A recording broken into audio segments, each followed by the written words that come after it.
प्रधानमंत्री जी को ये बताना चाहिए, पीएम केयर्स के नाम पर हजारों करोड़ रुपए आपने इकट्ठा किया। वो हजारों करोड़ कहां गया? वो पैसा किस काम में आपने लगाया? उस पैसे को आपने कहा था कि हम कोरोना की महामारी में लगाएंगे। उस पैसे को आपने कहा था कि हम इस देश में कोरोना से लड़ने का इंतजाम करेंगे। कहां है ऑक्सीजन बेड? कहां है वेंटिलेटर बेड? कहां है इस देश को कोरोना से बचाने की मुहिम? उस पीएम केयर्स की मैंने असलियत बताई थी, उससे 1100 वेंटिलेटर गए, जिसमें से 90-95% वेंटिलेटर खराब पड़े हुए हैं राजस्थान के अंदर। पीएम केयर्स में जो पैसा इस देश की जनता ने आपको दिया, बड़े बड़े पूंजीपतियों से आपने लिया, चीन की कंपनियों से आपने लिया, उस पैसे में भी दलाली और भ्रष्टाचार हुआ। वो पैसा भी भ्रष्टाचार की भेंट चढ़ गया। कोरोना पीएम केयर्स के नाम पर जो पैसा इकट्ठा किया गया, उसमें भी धांधली और घोटाला किया गया। उस पैसे का इस्तेमाल भारतीय जनता पार्टी विधायकों को खरीदने और चुनाव को लड़ने में लगाया।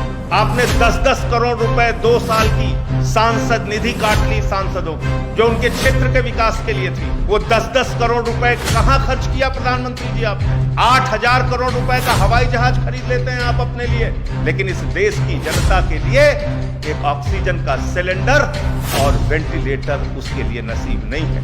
उसके लिए कोरोना की एक छोटी सी गोली नसीब नहीं है। उसके लिए एक बेड का इंतजाम नहीं है। और देश का प्रधानमंत्री जो इतनी बड़ी बड़ी बातें करता, अपने आप को गंगा मैया का बेटा, अपने आप को गुजरात का बेटा, अपने आप को देश का बेटा, अपने आप को मां भारती का बेटा, वो मां भारती का बेटा कहां है?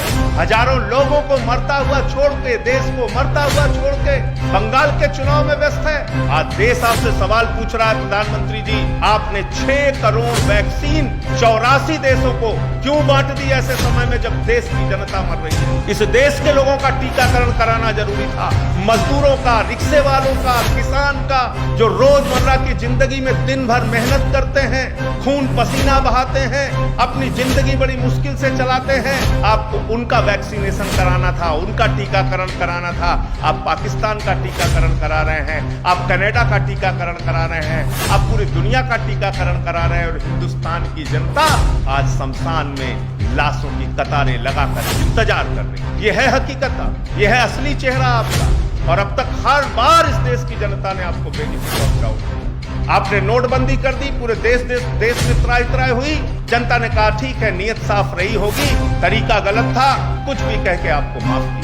जीएसटी से आपने त्राई की, लोगों ने आपको माफ किया। देश के संस्थानों को आप बेच रहे हैं, लोगों ने आपको माफ किया। अपने 2 पूंजीपति मित्रों के नाम आपने इस देश को नीलाम कर दिया, देश ने आपको माफ किया। लेकिन आज गुजरात से लेके बंगाल तक, केरल तक, उत्तर प्रदेश तक, बिहार तक पूरा देश इस कोरोना की महामारी से कराह रहा है।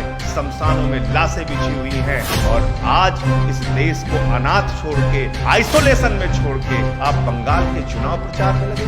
मैं तो कल्पना भी नहीं कर पा रहा हूं कि देश का एक मुखिया, देश का एक प्रधानमंत्री ऐसे महामारी, ऐसे आपदा, ऐसे त्रासदी के समय में देश को ऐसे अनाथ कैसे छोड़ सकता है।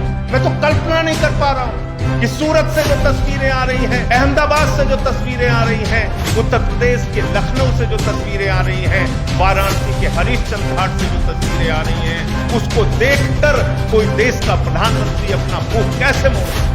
हिसाब दीजिए पीएम केयर्स का, हिसाब दीजिए सांसद निधि का, जो 10-10 करोड़ रुपए सांसदों का लिया गया, वो पैसा कहां लगाया गया? कितने वेंटिलेटर, कितने ऑक्सीजन, कितने सैनिटाइजर, कितने पीपीई किट आपने खरीदे? हिसाब दीजिए एक एक चीज का।